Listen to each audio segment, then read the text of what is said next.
Hello दोस्तों, चलिए आज आप सभी का फिर से एक बार स्वागत है जावा ट्यूटोरियल के लेक्चर 12 में। और आज हम पढ़ेंगे जावा के कंट्रोल स्टेटमेंट्स के बारे में।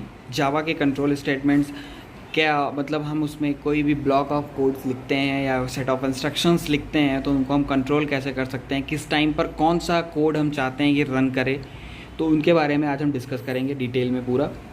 तो जावा क्या करता है, Java provides 3 types of control flow statements. हमारे पास 3 तरीके के कंट्रोल फ्लो स्टेटमेंट्स आते हैं, ठीक है।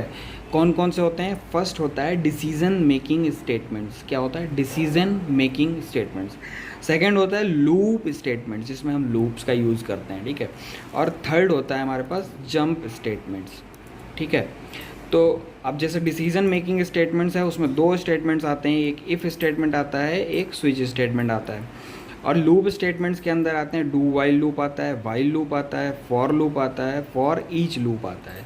हम इन सब के बारे में एक एक के बारे में मतलब डिटेल में डिस्कस करेंगे। पहले अभी हम चलते हैं डिसीजन मेकिंग स्टेटमेंट्स के बारे में पढ़ते हैं। तो जावा के अंदर जो डिसीजन मेकिंग स्टेटमेंट्स दिए हुए हैं वो फर्स्ट स्टार्ट करते हैं। फर्स्ट में है जावा इफ़ एल्स स्टेटमेंट्स, ठीक है। तो इफ़ एल्स स्टेटमेंट्स के अंदर क्या होता है, the Java if statement is use to test the condition. जो जावा का इफ़ स्टेटमेंट होता है वो कंडीशन को टेस्ट करने के लिए यूज़ किया जाता है।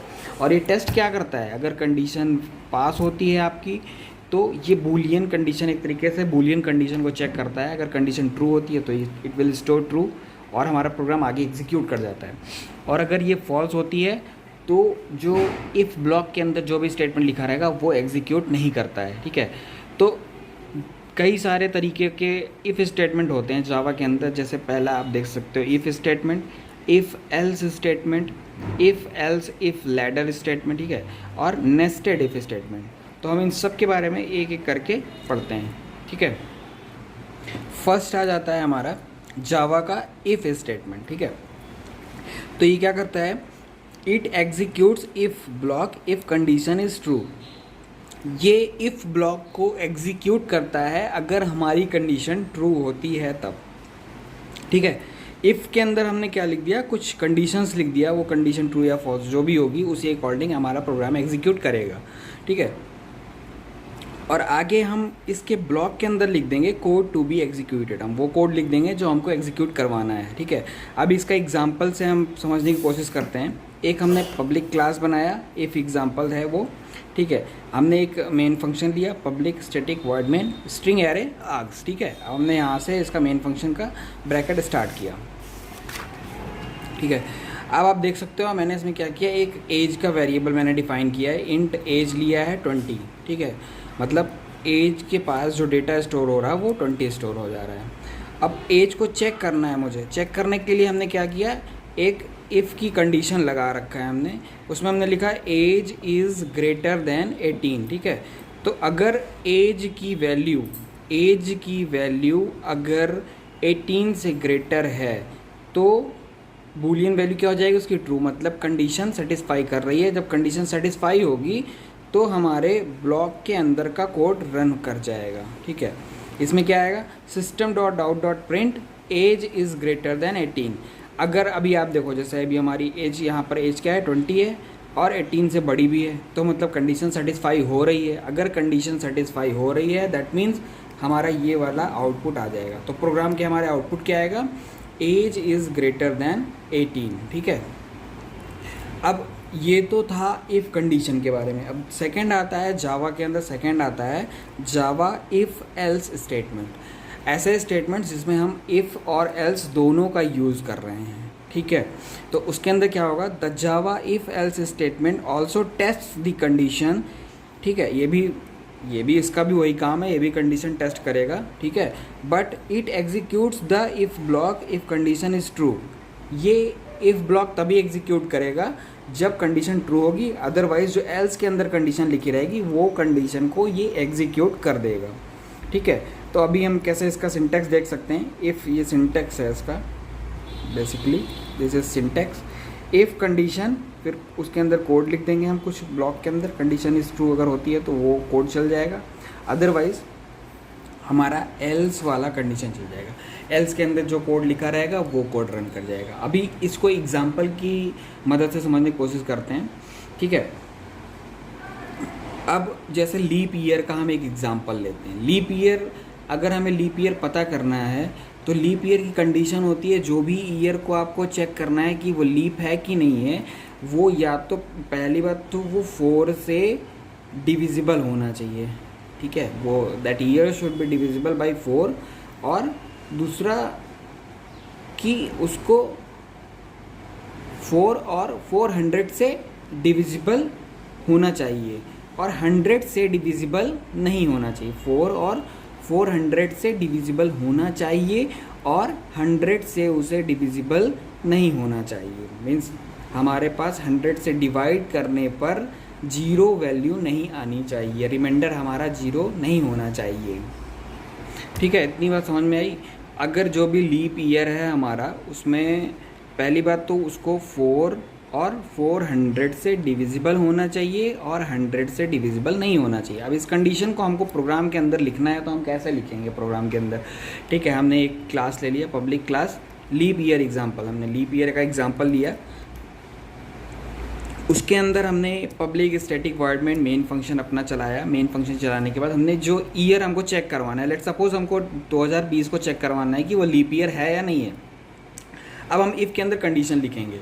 इफ़ के अंदर कंडीशन अगर हम लिखेंगे तो कंडीशन में अगर हमने यहाँ पर एंड यूज़ किया है, मतलब हमारी पहली वाली कंडीशन भी, पहले वाली कंडीशन ट्रू होनी चाहिए, और इन दोनों कंडीशन के बीच में हमने क्या चेक, अगर पहली कंडीशन ट्रू है, ठीक है, तब वो सेकंड कंडीशन चेक करेगा। ठीक है, अगर सेकंड कंडीशन भी ट्रू है तब हमारा वो मतलब इफ़ की कंडीशन के अंदर जो भी वैल्यू, इफ़ के अंदर हमने जो भी ब्लॉक के अंदर जो भी कोड लिखा रहेगा वो एग्जीक्यूट कर जाएगा।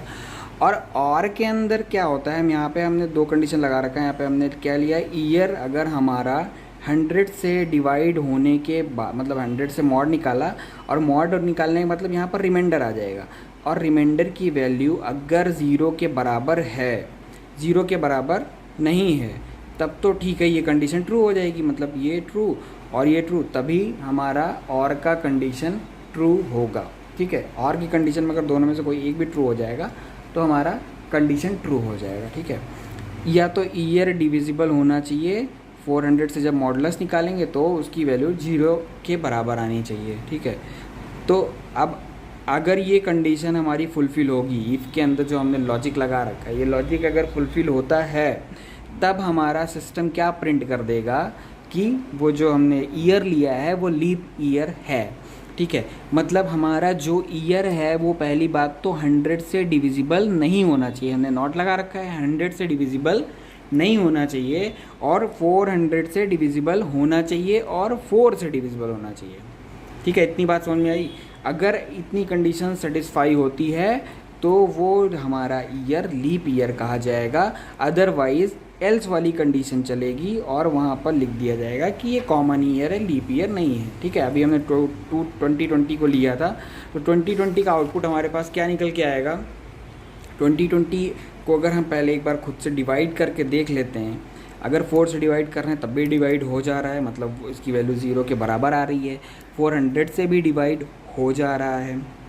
ठीक है, मतलब मॉडुलस निकालेंगे हम तो हमारे पास वैल्यू 0 के बराबर ही आएगी, और दूसरा 100 से डिवाइड होने पर हमारे पास वैल्यू 0 के बराबर नहीं आ रही है, मतलब हमारे पास कुछ ना कुछ रिमाइंडर बच रहा है। तो ये कंडीशन क्या है, मतलब हमारा 2020 लीप ईयर है। अब देखना आउटपुट देख लेना आप, आउटपुट क्या आता है, output leap year. Okay, output इसका लीप ईयर है। तो अब बात करते हैं थर्ड, जावा के अंदर जो थर्ड है वो है if else if ladder statement. इसमें हम इफ़ एल्स कई बार यूज़ कर लेते हैं, इसलिए इसको if else if ladder statement बोला गया है। The if else if ladder statement executes one condition from multiple statements, मतलब कई सारे स्टेटमेंट्स के अंदर में से कोई एक कंडीशन एग्जीक्यूट होती है। जैसे इफ़ के अंदर हमने कुछ कंडीशन लिख दिया, तो अगर ये कंडीशन सेटिस्फाई करेगी तो ये एग्जीक्यूट हो जाएगा, नहीं तो एल्स इफ़ दूसरी कंडीशन चेक करेगा, अगर ये सेटिस्फाई होती तो एग्जीक्यूट हो जाएगा, अदरवाइज़ फिर आगे चेक करेगा, else if condition third check करेगा। इसी तरह मतलब आगे की आगे कंडीशन ऐसे ऐसी चेक होती जाएंगी जितने भी हमने नेस्टेड इफ़ लगा लैडर में जितने भी हमने एफ एल्स एफ लगा रखे रहेंगे, इफ़ एल्स एफ के लैडर जितने भी लगा रखे रहेंगे वो सारे कंडीशन चेक हो जाएंगे। अगर उनमें से कोई भी एग्जीक्यूट नहीं होता है तो हमारा एल्स वाला स्टेटमेंट रन कर जाएगा।